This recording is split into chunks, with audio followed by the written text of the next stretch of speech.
Assalamualaikum warahmatullahi wabarakatuh. Ketemu dengan saya Devi Juliani, guru bidang studi sejarah di SMA Islam An-Nizam Medan. Hai, apa kabarnya nih? Semoga sehat selalu dan masih tetap semangat ya belajar dari rumahnya. Kita ketemu dalam mata pelajaran sejarah, pastinya kita akan membahas materi-materi sejarah yang menyenangkan. Oke, ketemu lagi pada mata pelajaran sejarah peminatan di kelas 11. Nah, materi yang akan kita bahas pada pertemuan kali ini adalah paham-paham besar dunia dan pengaruhnya terhadap gerakan nasionalisme di Asia dan Afrika. Namun, sebelum kita memulai pembelajaran pada hari ini, ada baiknya secara bersama-sama kita lafazkan basmalah. Bismillahirrahmanirrahim. Oke, nah jadi kita sudah masuk kepada bab baru nih di sini. Kan kita akan membahas tentang paham-paham besar dunia dan bagaimana pengaruhnya terhadap gerakan-gerakan yang terjadi di Asia dan Afrika nantinya. Seperti itu. Oke, kita lanjut. Nah, revolusi budaya. Nah, ini masih ada ya hubungannya. Makanya ketika kita belajar sejarah, itu dia rentetan waktunya itu selalu kronologis, ya kan? Berurut gitu. Nah, masih ingat di video-video pembelajaran sebelumnya di sejarah peminatan kita sudah membahas ada yang namanya Renaissance, kemudian merkantilisme, reformasi gereja, ya kan? Itu adalah peristiwa-peristiwa besar dunia.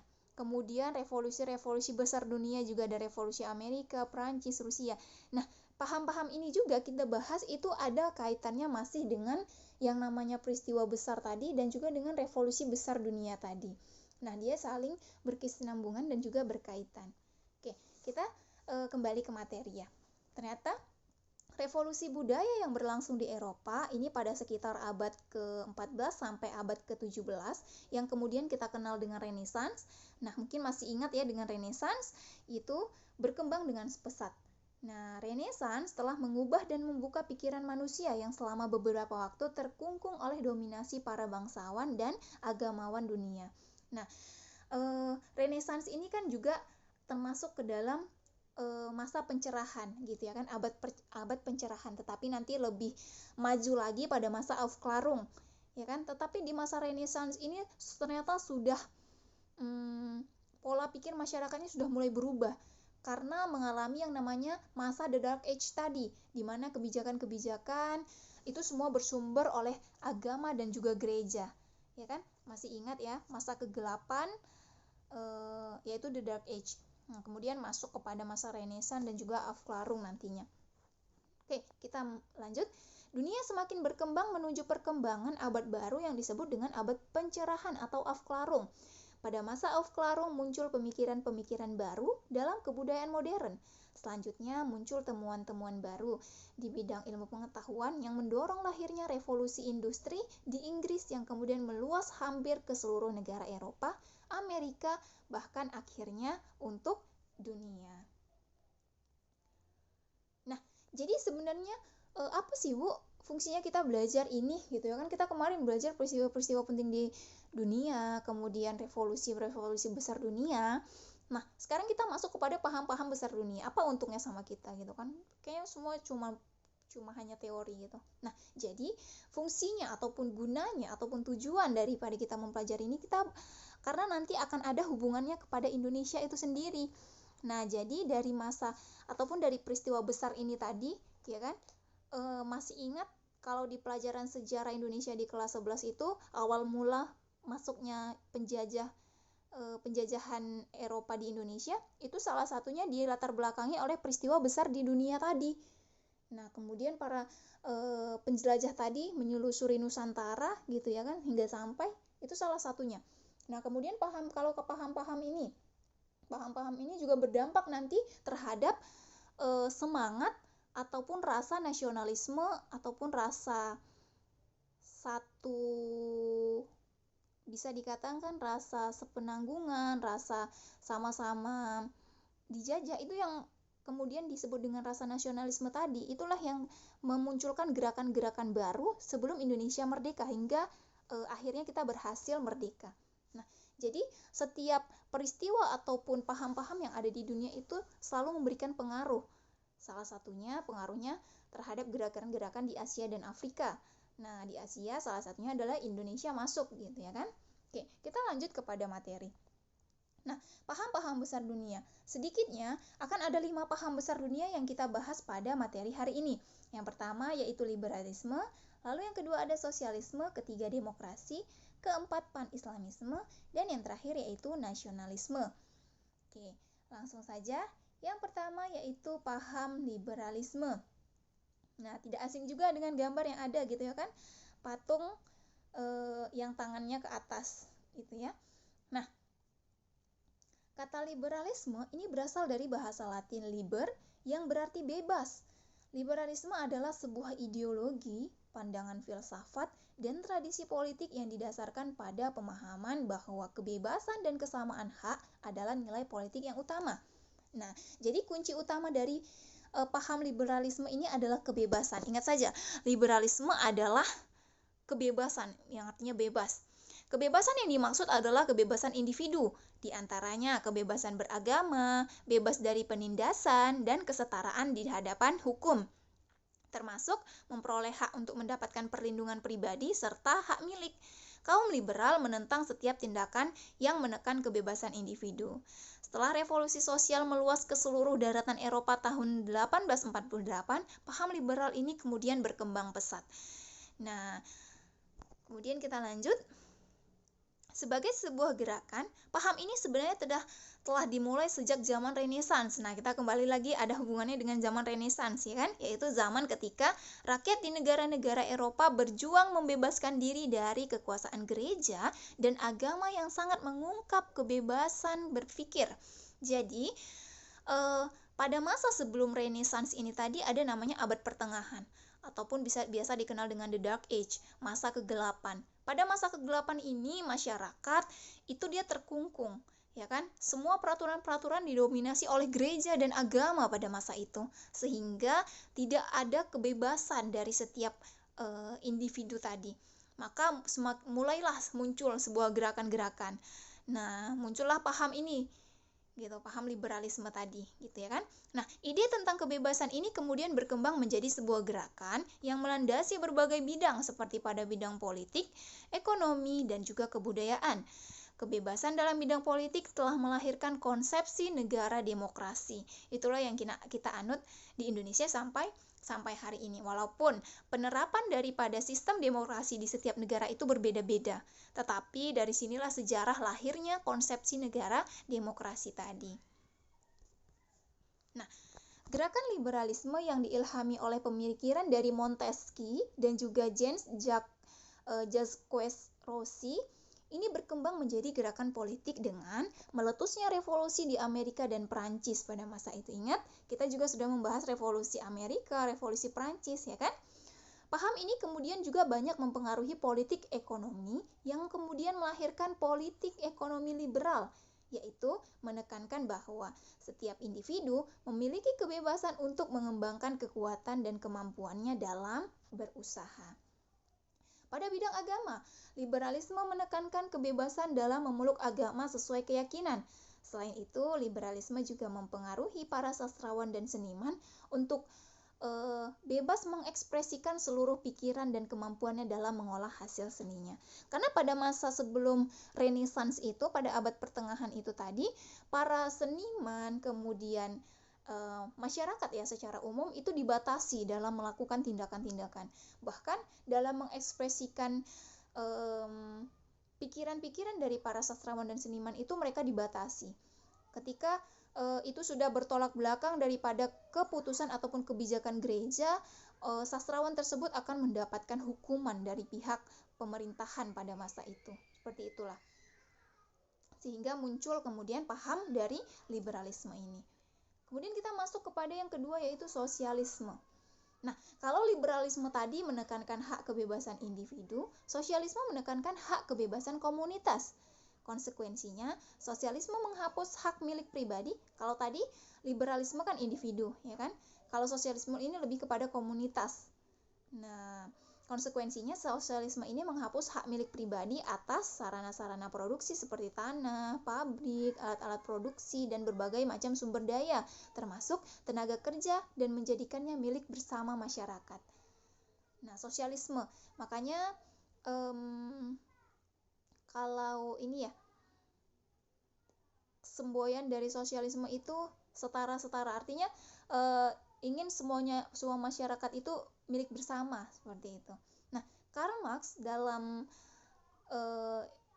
dengan sosialisme ilmiahnya, cara kerja dan watak kapitalisme itu memperlebar jurang antara kelas borjuis. Nah, jadi kelas borjuis ini adalah kelas orang-orang kaya, kalau bisa dikatakan gitu ya kan.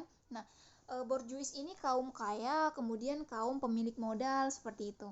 Nah, itu disebut dengan kaum borjuis ataupun kelas borjuis. Dan kelas proletar. Nah, kalau kelas proletar ini adalah kebalikannya. Biasanya mereka adalah buruh yang miskin, seperti itu, pekerja, ya. Nah, hal ini dengan sendirinya memicu revolusi kaum buruh untuk menyingkirkan kaum kapitalis atau borjuis. Sosialisme Karl Marx ini disebut sosialisme ilmiah atau Marxisme karena didasarkan pada analisis atas kondisi nyata masyarakat dan bukan atas khayalan akan suatu masyarakat yang ideal. Itu tentang sosialisme. Kemudian pan-islamisme. Nah, gerakan pan-islamisme ini adalah paham pan-islamisme ini berasal daripada gerakan yang berkembang di Timur Tengah. Nah, ini bersumber pada pemikiran si Jamaluddin al-Afghani ini, yang kemudian diikuti oleh Muhammad Abduh pada awal abad ke-20. Nah, Jamaluddin al-Afghani merupakan tokoh yang berpengaruh terhadap paham dan ideologi pan-islamisme. Inti gerakan pan-islamisme ini adalah bahwa Islam lemah menghadapi dominasi Eropa karena umatnya menyimpang dari ajaran sejati. Jadi pada masa itu terjadilah kondisi di mana para penganut ataupun masyarakat yang beragama Islam itu lemah menghadapi dominasi Eropa. Karena kita sebagai umat Islam itu menyimpang dari ajaran sejati ataupun ajaran yang seharusnya gitu. Maka untuk menghadapi kekuatan barat serta mencegah kemerosotan moral dalam masyarakat seperti mulai familiarnya perjudian, prostitusi, dan juga riba pada orang-orang Islam. Nah, inilah yang melatar belakangi hadirnya dari gerakan pan-islamisme ini. Maka dari situ, orang-orang Islam haruslah berpedoman pada sumber hukum yang utama, yaitu hukum Islam dengan landasannya Al-Quran dan juga hadis, yang menjadi pegangan utama dalam kehidupan berbangsa dan bernegara. Nah, gerakan pan-islamisme ini banyak mempengaruhi rasa nasionalisme untuk memperoleh kemerdekaan di banyak wilayah, yang pasti negara yang mayoritasnya adalah rakyat muslim, seperti di Turki, kemudian Mesir, India, bahkan paham ini sampai ke Indonesia. Pemikiran Afghani kelak mengilhami gerakan Ikhwanul Muslimin di Mesir sampai sekarang ini. Nah, itu pan-islamisme. Kemudian kita masuk keempat, yaitu demokrasi. Nah, sistem demokrasi sampai saat ini dianggap sebagai sistem yang paling baik dalam liberalisme. Dalam liberalisme terkandung juga prinsip-prinsip dasar demokrasi. Dalam sistem demokrasi, pemerintah memberi ruang yang sebesar-besarnya bagi individu untuk menentukan nasibnya sendiri. Nah, dalam demokrasi Pancasila yang dianut Indonesia, sumber-sumber daya yang menguasai hajat hidup orang banyak dikuasai oleh negara atau pemerintah dan digunakan sebesar-besarnya untuk kemakmuran rakyat, tidak dikuasai oleh orang per orang melalui privatisasi. Nah, ingat ya, itu dalam demokrasi Pancasila yang dianut Indonesia, ya kan? Ingat, kita ulang, sumber-sumber daya yang menguasai hajat hidup orang banyak dikuasai oleh negara atau pemerintah, digunakan sebesar-besarnya untuk kemakmuran rakyat, tidak dikuasai oleh orang per orang melalui privatisasi. Selain itu, ada subsidi bagi golongan masyarakat tidak mampu, pajak yang tinggi bagi para pengusaha, dan sebagainya. Nah, ini sebagai langkah untuk melakukan yang namanya kesamaan ya, atau keselarasan ataupun kesejahteraan gitu. Jadi ada subsidi bagi yang tidak mampu, kemudian bagi pengusaha itu dikenakan pajak yang tinggi. Nah, dalam rangka menjalankan tugasnya, pemerintah diawasi oleh rakyat itu sendiri melalui wakil-wakilnya yang duduk sebagai anggota dewan ataupun melalui media massa. Oke, kita lanjut kepada yang kelima, yaitu paham nasionalisme. Nah, paham nasionalisme ini juga sudah tidak asing bagi kita masyarakat Indonesia, ya kan? Karena sebagai masyarakat ataupun sebagai warga negara Indonesia, kita harus dan wajib memiliki sikap nasionalisme ini. Atau paham dengan mengerti dengan paham nasionalisme, lalu kemudian menghadirkan sikap nasionalisme dalam diri kita masing-masing. Nah, pertanyaannya, nasionalisme itu apa sih? Ya kan? Oke. Secara etimologis, nasionalisme dari bahasa Inggris itu nation, atau kalau natie dalam bahasa Belanda, yang artinya adalah bangsa. Sedangkan menurut Kamus Besar Bahasa Indonesia, bangsa adalah kelompok masyarakat yang bersamaan asal keturunan, adat, bahasa, dan sejarahnya, serta berpemerintahan sendiri. Makanya kenapa kemudian kita dikatakan sebagai bangsa Indonesia? Karena kita merupakan kelompok masyarakat yang asal keturunannya, adatnya, bahasa, dan sejarahnya itu sama. Gitu ya kan? Selain itu, kumpulan manusia yang biasanya terikat karena kesatuan bahasa dan kebudayaan dalam arti umum dan menempati wilayah tertentu di muka bumi. Nah, kita menempati satu wilayah, yaitu yang namanya Indonesia, maka kita disebut sebagai bangsa Indonesia. Kita lanjut. Nasionalisme adalah bentuk patriotisme. Nah, nasionalisme pertama kali berkembang di Eropa itu pada sekitar abad ke-18. Lahirnya paham ini kemudian diikuti dengan terbentuknya negara-negara nasional atau negara kebangsaan. Paham ini kemudian dengan cepat menyebar ke seluruh dunia, terutama di negara-negara jajahan yang dikuasai oleh bangsa Eropa. Hal ini terjadi karena pada umumnya negara-negara penjajah melakukan penindasan terhadap rakyat yang dijajah. Bangsa-bangsa yang terjajah mulai sadar akan harga dirinya sebagai suatu bangsa. Nah, hal ini selaras dengan apa yang kita rasakan, ya kan? Sebelum kita merasakan yang namanya kemerdekaan, kita adalah bangsa yang terjajah. Nah, lalu kemudian masuklah paham-paham besar tadi, ya kan? Paham-paham yang berkembang di dunia, lalu masuk ke Indonesia. Nah, maka dari itulah kemudian kita memiliki sebuah yang namanya kesadaran. Mulai timbul kesadaran hingga kita bisa memperoleh yang namanya kemerdekaan. Oke, kita lanjut nasionalisme. Nasionalisme dalam arti sempit bisa dikatakan sebagai perasaan atau rasa cinta terhadap bangsanya yang sangat tinggi atau berlebih-lebihan.